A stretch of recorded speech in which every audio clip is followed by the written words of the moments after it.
निवडणुकीच्या उमेदवाराशी या बैठकीचा काहीच संबंध नाही। माननीय अमित भाई यांनी बूथस्तरीय कार्ययोजना दिली आहे आणि आमच्या जे कार्यकर्ते बूथवर काम करतात नेत्यांनी आमच्या बूथवरच्या कार्यकर्त्यासोबत बसून महायुती करता ज्या ठिकाणी लोकसभेत आम्ही मागे राहिलो त्या ठिकाणी पुढे जाण्याकरता जी योजना आम्ही केली आहे त्याच्या बैठक आहे।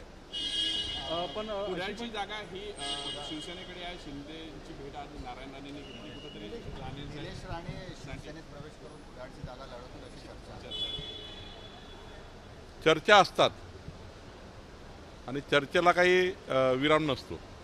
मला असं वाटतं की या भेटीचा तसा अर्थ घेऊ नये।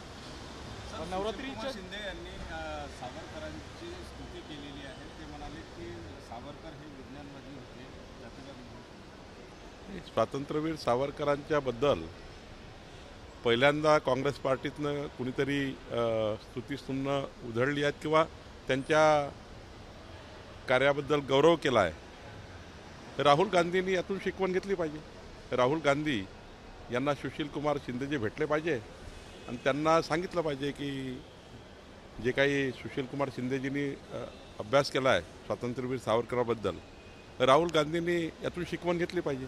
पुढे असंही म्हणतात शिंदे की काँग्रेसने सावरकरांबद्दलची आपली विचारसरणी बदलायची गरज आहे। काँग्रेसला कोणतरी सल्ला दिलाच पाहिजे आणि राहुल गांधीला दिला पाहिजे। मुळात राहुल गांधींना हा सल्ला दिला पाहिजे की स्वातंत्र्यवीर सावरकरांचा सन्मान महाराष्ट्रात आल्यावर राहुल गांधींनी केला पाहिजे। राहुल गांधी जेव्हा जेव्हा महाराष्ट्रात आले तेव्हा तेव्हा स्वातंत्र्यवीर सावरकरांचा अपमान राहुल गांधींनी केला आणि त्यामुळं सुशील कुमार शिंदेसारख्या ज्येष्ठ नेत्यांची शिकवण राहुल गांधींनी घेतली पाहिजे। नाही, फारच वाईट आहे। त्या धुक्यामध्ये अस्थिर रिस्क घेणे थोडं जरा सर्वांनी त्यातून बोध घेतला पाहिजे।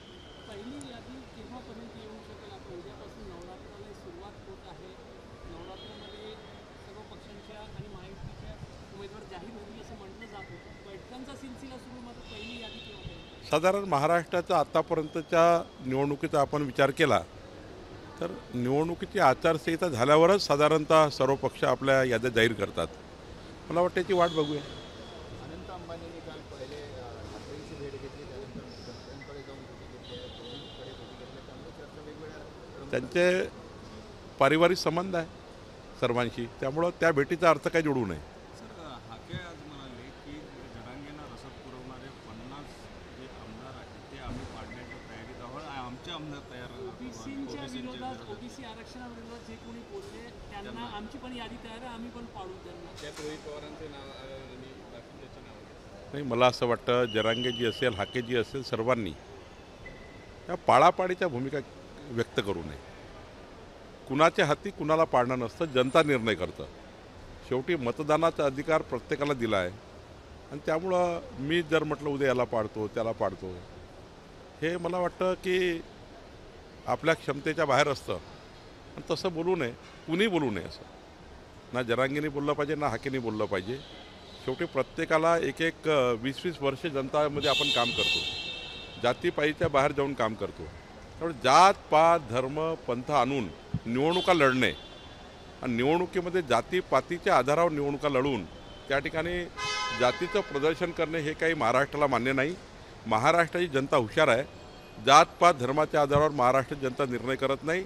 अनेक आमचे नेते असे आहेत महाराष्ट्रात सर्व पक्षामध्ये आहे की एकही घर नसताना त्या ठिकाणी 5-5, 7-7दा निवडून आले आहे। एक घरांचा व्यक्ती मग नागपूरमध्ये उदाहरण आहे ना, रमेश बंग एवढ्या दिवस होते, सतीश चतुर्वेदी होते, नितीन गडकरी साहेब आहेत।